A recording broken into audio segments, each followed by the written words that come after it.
হযরতে বেলাল হাফসি রাদিয়াল্লাহু তাআলা আনহু, ওনার ইতিহাস খুললে দেখা যায় ওনার আব্বা ছিলেন একজন গোলাম আর ওনার আম্মা ছিলেন একজন রাজকুমারী।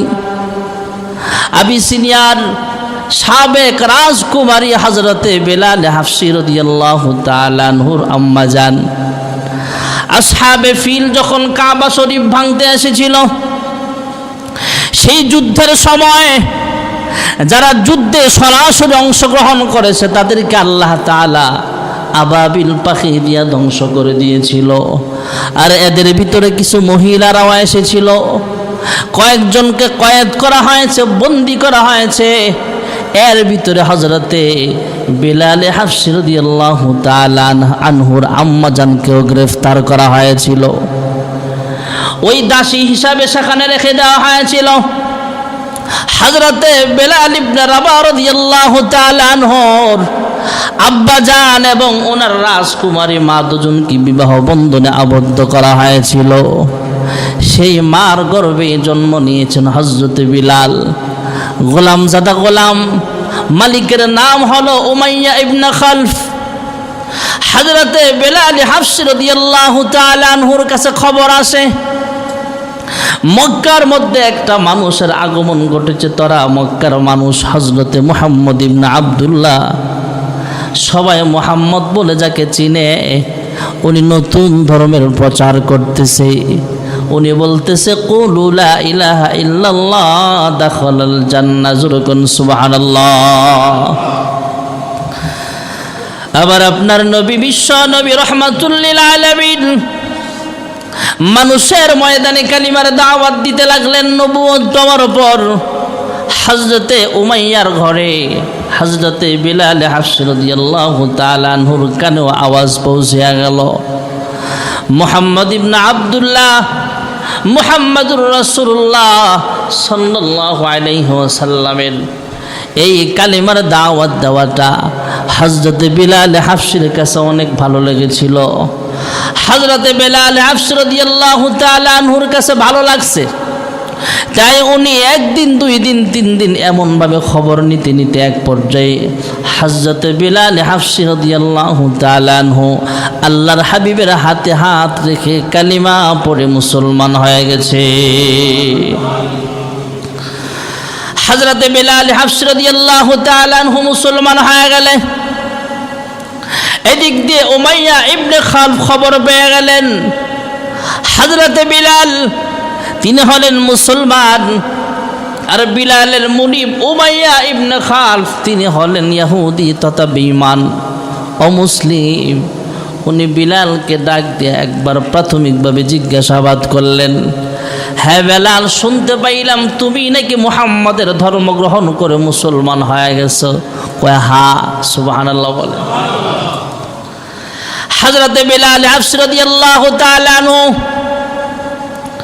উনি বলে দিলেন, হ্যাঁ আপনি আমার মুনিব হতে পারেন, কিন্তু আমার আসল মালিক হলো আল্লাহ। যদিও আমি আপনার গোলাম, মুহাম্মাদের ধর্মকর্ম আমার কাছে ভালো লেগেছে, তাই আমি কালিমা পড়ে মুসলমান হয়ে গেলাম। উমাইয়া ডাক দিয়া বলে, হ্যাঁ বিলাল, আমার বাড়িতে থাইকা আমার ঘরে খাবার খায়া আমার গোলাম হওয়ার পরও তুমি মুহাম্মাদের ধর্ম কেন পালন করলা? আমার অনুমতি না নিয়ে কেন মুসলমান হইলা? বিলাল ডাক দিয়া বলে, হ্যাঁ মুনিব উমাইয়া ইবনে খালফ, মুসলমান হওয়ার জন্য কাহারও অনুমতি লাগে না। আল্লাহ তাআলা যাকে কবুল করে সেই কালিমা পড়ে মুসলমান হয়ে যাবে। আর জোরে কর। উমাইয়া ইবনে খালফ এবার ওয়ার্নিং দিয়ে দিলেন, হ্যাঁ বিলাল, অতি তাড়াতাড়ি মুহাম্মাদের ধর্ম ত্যাগ করো। যদি মুহাম্মাদের ধর্ম ত্যাগ না করো তাহলে কঠিন শাস্তির সম্মুখীন তোমাকে হতে হবে। হযরতে বিলাল তারপরও আল্লাহর নামের জিকির ছাড়তে রাজি হয় না। হযরতে আবু বকর সিদ্দিক রাদিয়াল্লাহু তাআলা আনহু একদিন রাস্তা দিয়ে যায়, বিলালের কান্না মাখা কণ্ঠের আল্লাহর জিকির শুনতে পাইলেন। জোরে কোন সুবহানাল্লাহ। পুরা মক্কাবাসী জানতে পারলেন, সবার কাছে প্রসিদ্ধ হয়ে গেছে যে বিলাল তার মুনিবের কাছে নির্যাতনের শিকার হয়ে গেছে। উমাইয়া ইবনে খালফ হযরত বিলাল যেহেতু তার দাস, তার গোলাম, তাই গোলাম হযরত বিলালকে পিঠের কাপড় গেঞ্জিটা খুইলা কাপড় চোপড় খোলে, এইভাবে হযরত বিলালকে মরুভূমির উত্তপ্ত বালুর উপরে সাইখা দেয়, এর উপরে আবার পাথর চাপা দেয়, দিয়া বলে হ্যাঁ বিলাল এখনো সময় আছে, কালিমা ছাড়িয়া দাও। হযরত বিলাল ডাক দিয়া বলে হ্যাঁ মুনিব আমার, আপনার গোলাম আমি হতে পারি, কিন্তু আমি হলাম আল্লাহর বান্দা, আমি কালিমা ছাড়তে রাজি হব না। জোরে কোন সুবহানাল্লাহ। হযরত বিলাল হাবশী রাদিয়াল্লাহু তাআলা আনহুর ঈমানের বলদিস আরো বাড়তেছে। জুলুমের শিকার হওয়ার পরও আল্লাহর জিকির ছাড়ে না। হযরত বিলালের জিহ্বার মধ্যে একটা পেরাক মারা হয়েছিল, এই জন্য বিলাল মুয়াজ্জিন হওয়ার পরও আশহাদু স্পষ্ট বলতে পারত না। হযরত বিলাল নির্যাতনের শিকার হলেন। হযরত আবু বকর সিদ্দিক রাদিয়াল্লাহু তাআলা আনহু একদিন বিলালকে ডাক দিয়া বলে হ্যাঁ বিলাল, আমার আল্লাহ তো এমন আল্লাহ যে আল্লাহকে জোরে বললেও যেমন শুনে, আস্তে বললেও যেমন শুনে, আলিমুম বিযাতিস সুদূর, আমার আল্লাহকে মনে মনে ডাকলেও অন্তরের খবরটাও আমার আল্লাহ জোরে কোন জানে কি জানে না। হ্যাঁ বিলাল, আল্লাহর নামটা জোরে জোরে বলার কারণে যেহেতু তোমার মুনিব উমাইয়া ইবনে খালফ তোমাকে নির্যাতন করে, তোমার উপরে আঘাত করে, জুলুম করে, তাই তুমি আল্লাহর নামের জিকিরটা আস্তে আস্তে কইরো। বিলাল সম্মতি জানাইলেন, কিন্তু হযরত আবু বকর সিদ্দিক রাদিয়াল্লাহু তাআলা আনহু আরেকদিন রাস্তা দিয়া যায়।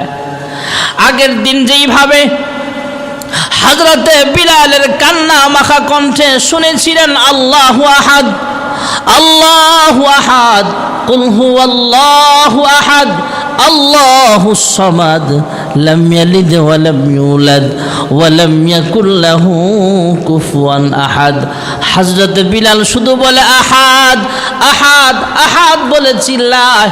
যতই আল্লাহর নামের জিকির করো, উমাইয়া ইবনে খালফের মনটা নরম হয় না, বারবার আক্রমণ করে, জুলুম করে, অত্যাচার করে।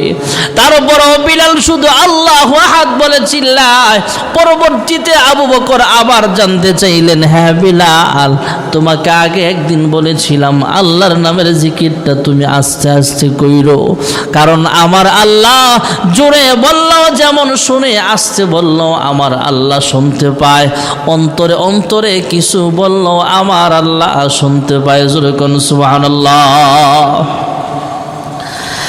হযরতে বিলাল ডাক দিয়া বলে হ্যাঁ ভাই আবু বকর, আমার মুনিব যখন আমার উপর অত্যাচার করে, আমার মুনিব যখন আমার উপরে জুলুম করে, আমার কিচ্ছু মনে থাকে না, আমার জিহ্বাটা লড়ায়া লড়ায়া যখন আমি আল্লাহর জিকির করতে থাকি, আল্লাহ আল্লাহ আল্লাহর নামের জিকির করতে থাকি, হে ভাই আবু বকর, আল্লাহর কসম করে বলি রে ভাই, আমার শারীরিক কষ্ট, মানসিক কষ্ট আল্লাহর নামের জিকিরের বরকতে মুহূর্তের মধ্যে আল্লাহ তাআলা দূর করিয়া দেয়। তুমি পারো করতে মোচন অভাব দুঃখী লোকের, তুমি পরম মুক্তি দাতা মালিকে জগতের, তোমার কাছে চাই যে পানা আমরা প্রতিদিন, তোমার দয়ায় পূর্ণ আমার সারা নিশিদিন। জোরে ডাক দেন আল্লাহ, মোহাব্বতে আল্লাহ। হযরতে বিলাল এত জুলুমের শিকার হওয়ার পরও আল্লাহর নাম ছাড়ে না। একদিন হযরতে আবু বকর সিদ্দিক রাদিয়াল্লাহু তাআলা আনহু উমাইয়া ইবনে খালফ জিজ্ঞেস করলেন, হ্যাঁ উমাইয়া, বিলালকে এত নির্যাতন করা হয়, অত্যাচার করা হয়, তোমার কি ধারণা বিলাল কি আসলেই মুসলমানই ছেড়ে দিবে নাকি? ইমানদার থেকে ইমানের পথ থেকে ফিরে আসবে কিনা? উমাইয়া ইবনে খালফ আবু বকরকে বলে, হে আবু বকর, বিলালকে এত অত্যাচার করার পরও, জুলুম করার পরও কালিমা ছাড়তে রাজি হয় না। আবু বকর আবার জিজ্ঞেস করলেন, হে উমাইয়া, তোমার কি ধারণা? তোমার কি ধারণা বিলাল কি আসলেই কালেমা ছাড়বে কিনা? আরো জুলুম করার পরও কয় না, এত অত্যাচার করলাম, শারীরিক নির্যাতন, মানসিক নির্যাতন, সব অত্যাচার করার পরও হযরত বিলাল ডাক দেয়া বল, হ্যাঁ উমাইয়া, আপনি আমার মুনিব হতে পারেন, আমার জান দিতে পারি, কিন্তু আমার ঈমান ছাড়তে রাজি হব না। জোরে কোন সুবহানাল্লাহ। উমাইয়া বলে, হে আবু বকর, বিলাল আসলেই মুসলমানের পথ থেকে ফিরে আসবে না। হযরত আবু বকর বলে, সে যেহেতু মুসলমান হয়ে গেছে আর তুমি হলে বেঈমান, অতএব এই গোলামটাকে বাজারে বিক্রি করে দিলেই পারো।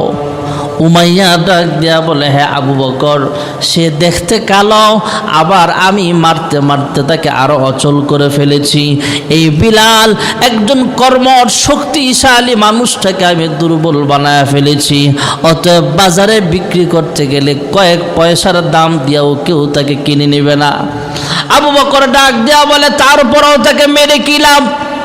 তাকে যেহেতু মারতে মারতে দুনিয়া থেকে বিদায় করে ফেলার পরও সে কালেমা ছাড়তে রাজি হয় না, অতএব উমাইয়া, আমি আবু বকর তাকে কিনতে চাই, দাম কত তুমি বলো?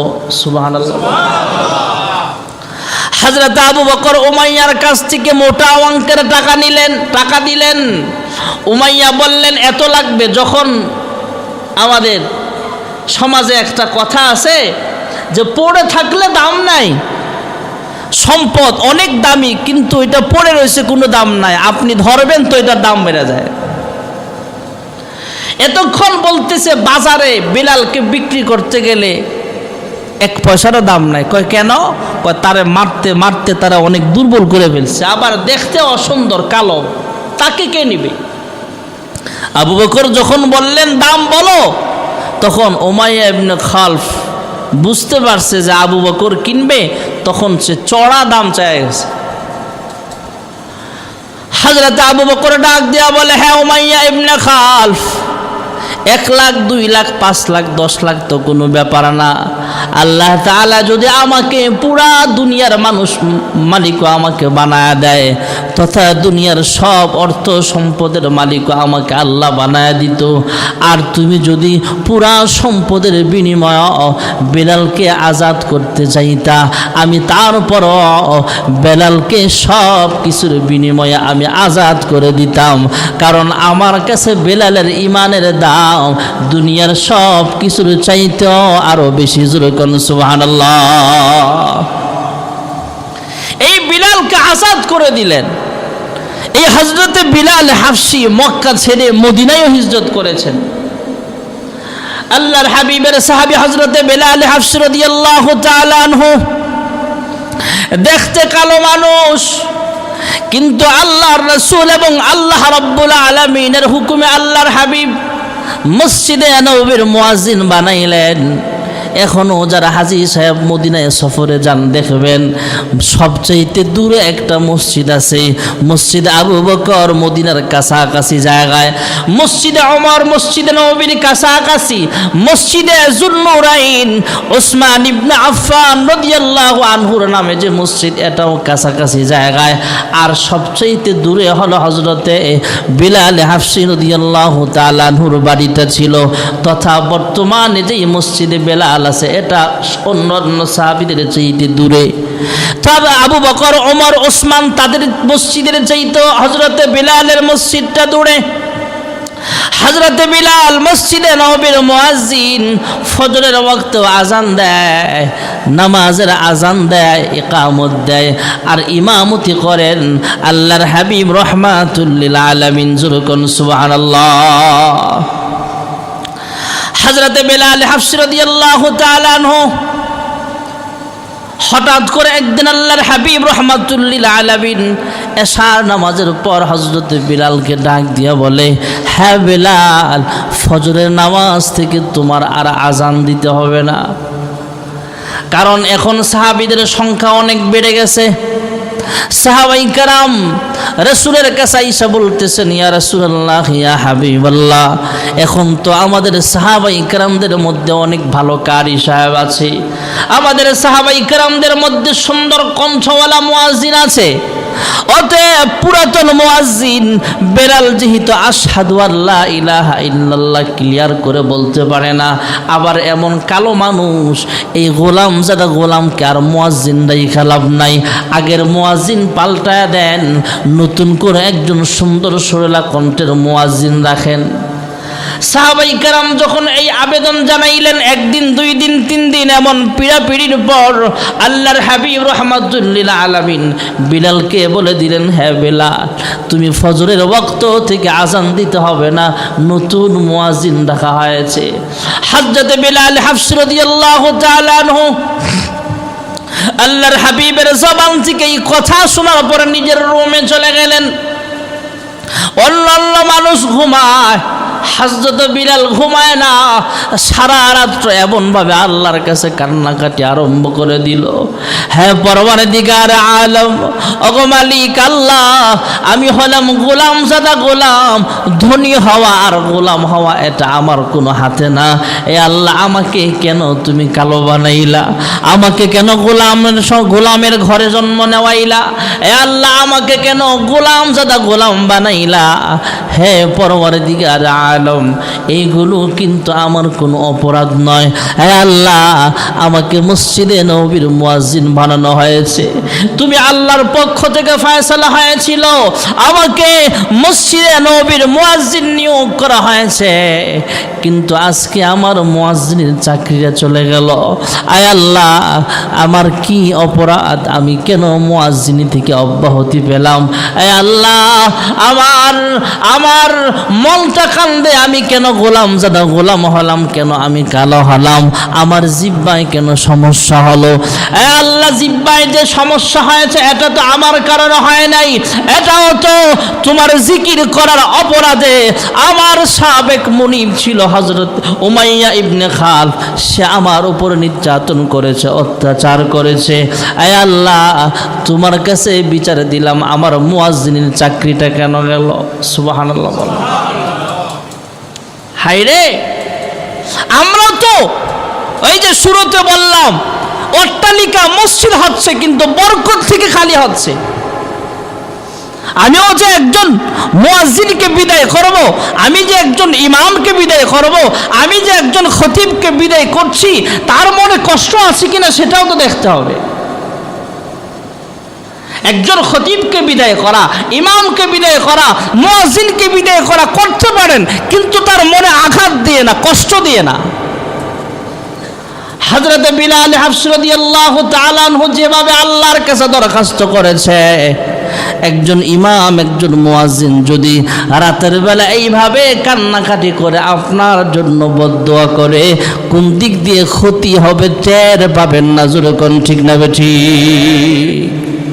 টেরই পাবেন না কোন দিক দিয়ে ক্ষতি হচ্ছে। এই জন্য আমাদের সতর্ক হতে হবে। আমরা যারা সমাজের মুসল্লি, কমিটি হোক আর গায়ের কমিটি হোক, সবাই সতর্ক থাকতে হবে। আমার দ্বারা উপকার না হোক ইমাম সাহেবের, আমার দ্বারা মুয়াজ্জিনের উপকার না হোক, আমার দ্বারা মসজিদের উপকার না হোক, ক্ষতি যাতে না হয়।